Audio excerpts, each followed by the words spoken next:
Hello, my fellow creatives. Today, I'm going to demo some of the more popular techniques that you will use as you begin your watercolor journey. These are some of the different techniques that you might use if you're using the templates that I provided as a freebie up as your sign up, in my email. These will be very helpful if you're starting or either reuniting with watercolor. You will find the pages in the templates, but to be completely honest, I pulled out my ruler and I created a template and simply wrote in the different titles that are on that template. I used Arches 140-pound watercolor cotton paper. So let's get right to it. The one thing I'm going to do first, I'm going to push up my page just a little bit into the bottom set of the squares to the one marked salt. I want to show you the effect of salt when it's added to wet paint. I'm doing that first because it actually takes the paint some time to dry. Beside me, I have my watercolor set you just saw and my other supplies, my brushes, some paper towel, and the other things that I need to complete this. So first what I'm going to do is I'm going to drop some water into this spot and paint it blue, and I've used a creamy paint color on this so that it's nice and fluid, and we want to paint it and get it nice and wet, and that way when I add into the salt, you're going to, and it dries, you'll be able to see the actual effects that it takes once it's dry. And we'll go back to this. We'll move on to a different square before that's done, but then we will come back here and remove the salt. The salt that I use, and you can use any kind of salt, but I have handy, and what I used last time was just some Himalayan pink salt. It's a little grainier, and the grainier the salt, the more effect that you're going to get. So it doesn't really matter what kind of salt you use, but you can add your salt on and let it dry. And like I said, we'll come back, and I'm putting a fairly generous amount in here to better the effect, to be able to show you at that point when we're finished. So that last portion is often, in using salt in that mixture, is great for landscape pictures, for things like portraying snow in the background. Next, we're going to move up and we're going to start the wet on wet. And I'm going to use my 1-inch flat brush here, and I'm just going to add water to that square. Now I want to make sure that I have enough water, but not too much water. And you'll see what I mean here in a second. Let me get the right amount, and I'll try and I'll lift it here for you to be able to take a look. You can kind of see it's glistening. That the idea is to have enough water on the paint that the paper is wet, but that there is no pooling that you see in the paper or sitting on top of the paper. And with that, then we will move on to adding some color. And I've chosen to go red. I like to switch all my squares up, and I'm going to just dab some juicy paint that I mixed up on my tray into that water. And you can see the effect of this in the paper here. As I tilt it, you can see that the paint is spreading, and the more paint I put in, the more it goes in and goes through the paper. Now if I was just to let it sit here, it would continue to move, but for this demo we will keep going, and I'll show you. If I lift the paper, you can see that I can encourage the paint to run a little faster across the paper, and that way that it kind of demonstrates what would happen if I just left this alone and walked away. It would eventually fill the space where the water was, and as it dried, it might be a little more graduated, but it would have the effect of having the wet on wet. Now, wet on wet can also apply to when you're adding wet paint into wet paint. And in a second here, I'll show you that. We'll get this, whoops, there we go. Doesn't take me long to make a mistake. And an easy fix though, here I got my wet napkin and I'm just going to wipe it off. If you get it right when it's wet, you can slightly see it, but it's, the most of it is gone, and we can clean up a mess, similar to our lifting procedure. But now back to the wet on wet here. We have that color in there, and what I'd like to do now is add another color in here so that you can see the effect of wet paint into wet paint. And I'm just putting a little bit of blue up here. We all know that blue and that fuchsia makes a purple, and you can see that just adding it in there, it instantly changes the color and starts to blend those colors. But it will again blend. And so depending on what you're using it for, the wet on wet can be done in a few different areas. And the whole thing is just plain and simple, wet on wet. Okay.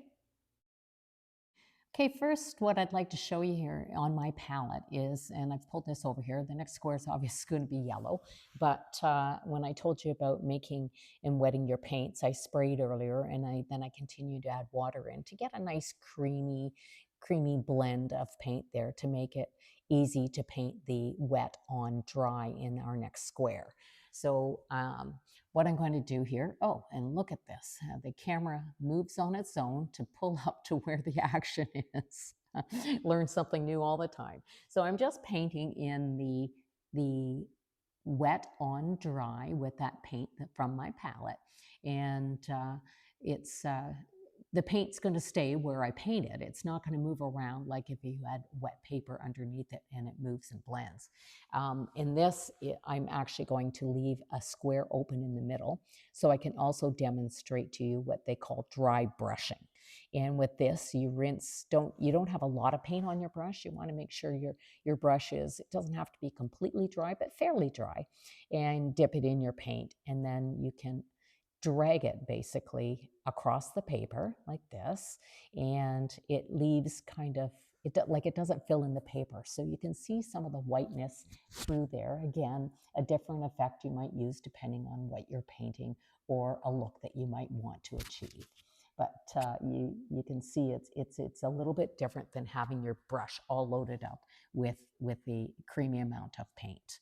And now that I've shown you that, we're going to move on again, and we're going to do the gradient wash. Okay, now with this method, again, we're just going to use a single color, and we're going to take it from dark to light. So I'm going to load up my brush with a good amount of paint on my brush, and I'm going to paint it from top. And using water, I'm going to pull it down to the bottom. And this process is often used in landscaping. Often, or at least what I find to use it is for, say, a night sky. And so we put the darker paint at the top, and I'll dip my brush in some water and come back, and I'm just going to start working and pulling this down and farther down the page.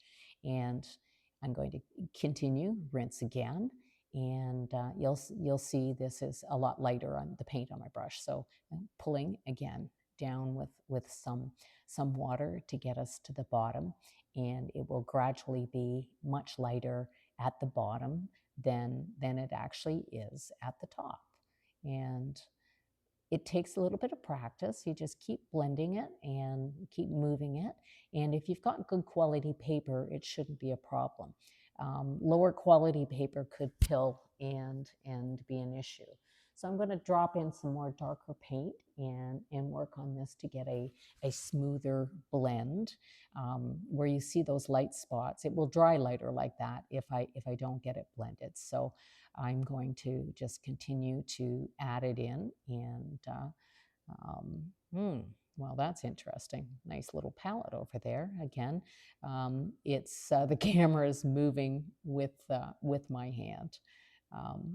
Strange. Okay, so we're at the bottom. I've got a little bit of extra water down here, and I'm going to now blend it kind of up the other way and increase the lightness at the bottom and just up and over it a few times to kind of get that smoother blend as we go down the page. And there. So now you can see what that is, the gradient blend. Okay, the gradient wash, I should say. Now we're going to move to glazing. So the glazing technique that we're moving on here to is used mostly in your work at the end of your work. It can be used for different reasons. You can use it to maybe mute a color, maybe send something back in the dimension of a picture, or you can use it to bring in color harmony. So now I'm painting, and I'll do some actual squares or stripes here in the orange color, and we will come back a little bit later after it's all dry, and that way we can paint over it with a thin, watery paint of a different color. And that will then demonstrate the glazing technique. And before we move on to the blooms, this is often used also in acrylics and oils, probably more so than it's used in watercolors, at least I find. And often a piece that can complement and finish a picture. So now I'm going to move on to the blooms, and I'm again using my flat brush to just add water to the paper. And this will show you, this is cool, will show you what happens with a bloom, and when we you can utilize it to your advantage sometimes, but for the most part, it's not really something that you want. And by wetting the page, I am, and I'm going to show you how it blooms out in the water, but often your blooms are created when you're painting too close to another area of your painting, and your colors are mixing and one color blooms into the other. So as I drop paint in, you can see how it kind of pushes out and spreads. One of the techniques we used in the wet and wet. But when you're doing it up against another color, then it can bloom in that same manner into the other color and blend into the other color. And it's often an effect you don't want.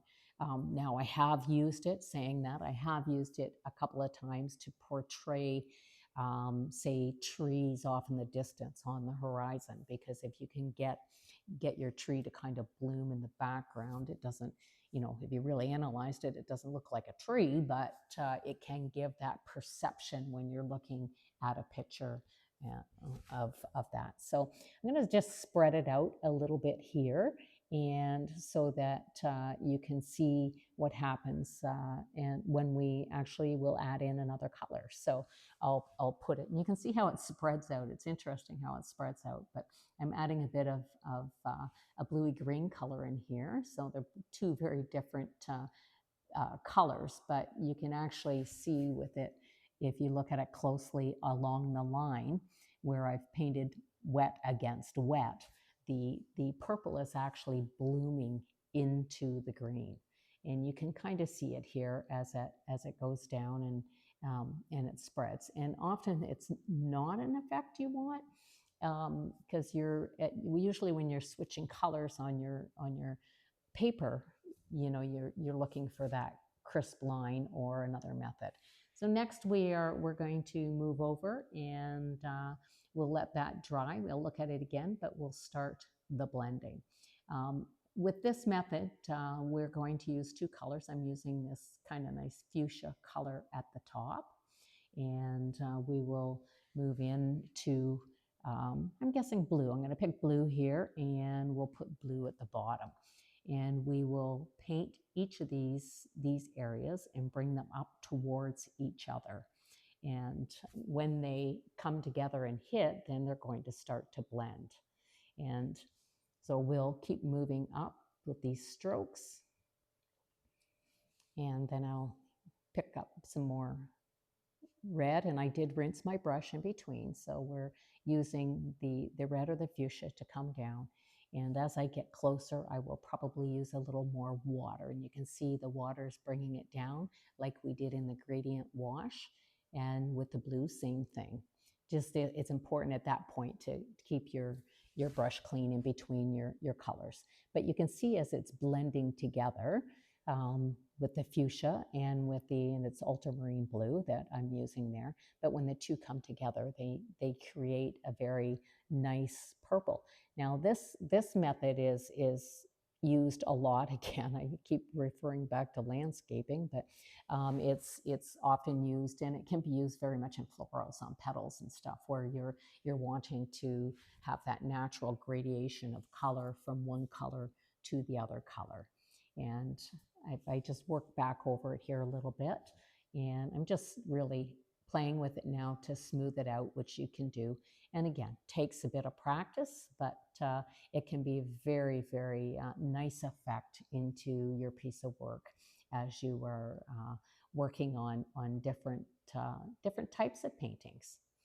Okay, and from here, I'm going to then move on to lifting. To demonstrate the lifting, I'm just going to paint this square in a nice green color, and we'll get a nice coat going on in here. But lifting is, while I'm doing this, lifting is often used for highlighting, can be used for correcting mistakes.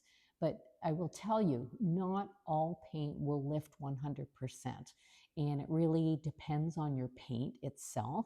Whether or not it is a transparent watercolor or whether it is actually a staining watercolor. But I'll tell you that is definitely could be a full lesson in itself. So what I'm going to do is I'm going to use some clean water to rinse my brush off and get it so that it's nice and clean and dry. Now, it's not perfectly dry, it's damp, obviously, but you need that to start to pull. And you pull your brush through, lift off the paint, wipe off the paint, clean your brush, dirty water first, clean water next, give it a rinse, wipe it off, and then pull it through again.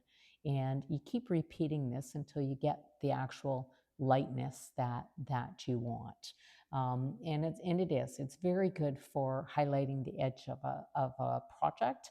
And I know I find myself using it more when I'm doing florals actually than I do in some of my other, but it could be used in various and all applications. Okay, now we're going to move to rubbing alcohol, which I actually forgot on my other desk. So I'm just going to grab that and bring it back over here. And you can see it's in a little bottle. It's a fine tip bottle that I use actually when I'm working with alcohol inks. And it's rubbing alcohol is very good for moving alcohol inks around in different projects. So I'm going to now paint the square here in, let's use this, I have a greeny blue here. It's a nice vibrant color.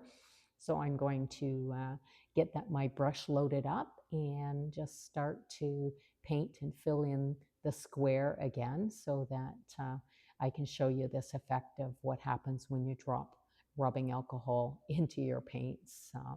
And rubbing alcohol can be used on many different mediums.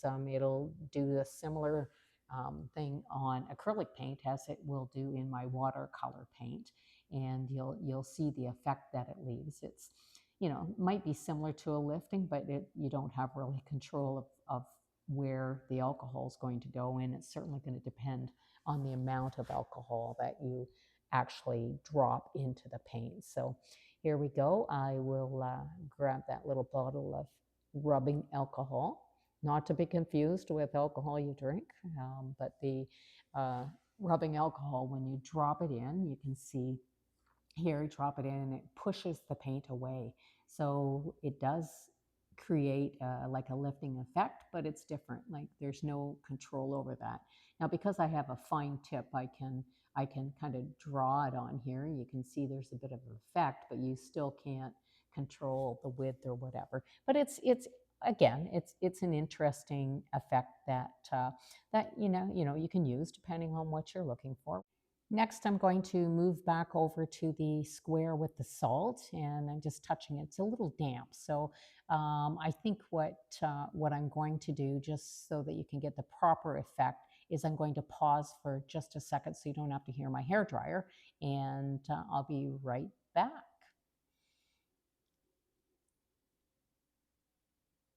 Okay, so now we have it nice and dry, and I'm going to take my finger now and just rub that salt off.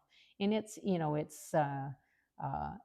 very dry and hard. The granules are rather stuck to the paint, but you can see it comes off. You just have to rub gently with your finger, and you can see as the salt's moving away, you can actually see what it's creating. I'm paying that salt off a little bit, but hey, clean it off, and look, it gives a real neat kind of almost like a snowflake effect. And like I said before, it's really good in landscape if you want to have a background, say with that hoarfrost or snow in the background, and um, works obviously very well on a darker paint. So um, okay, so that is the salt.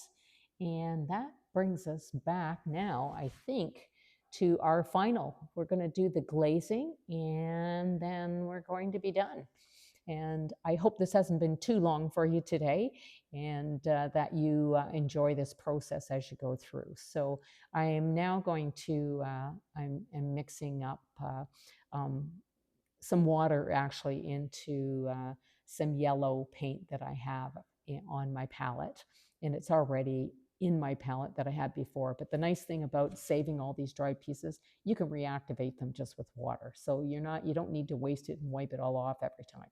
But I'm adding lots of water in here to make it a thin mix. And I probably could go thinner. This is a very vibrant paint, but you'll see the effect here. So when I paint over these areas in the orange, you can see it kind of dulls the orange down a little bit. It's not quite as vibrant, but it goes over top. And I think I mentioned before that glazing is probably used more with acrylics and oils, but it does do the same effect of muting down an area. And it also allows for some color harmony. If you have a lot of different colors and from different variations at your final painting, if you go over it with a glaze, then you can kind of pull everything in together. But for this purpose, you can see the difference from the bottom square where it's still very vibrant, and the top one where it's kind of pushed back and it's more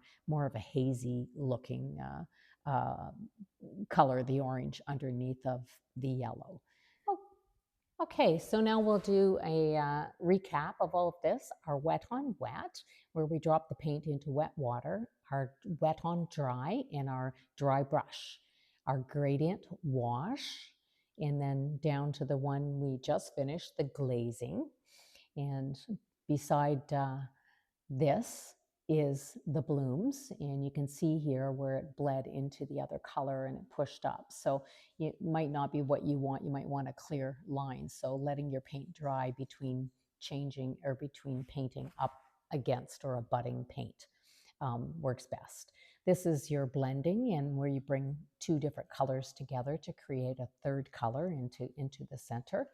And then we have of course, our lifting and our salt and our rubbing alcohol that we dropped into the paint. So I hope that you take some time, you try these different methods, and that you are successful and have fun with this. Okay. So that's a wrap, my fellow creatives. Have fun. And if you have any questions, please reach out. I'd be more than happy to help or explain something that maybe you've misunderstood. Bye.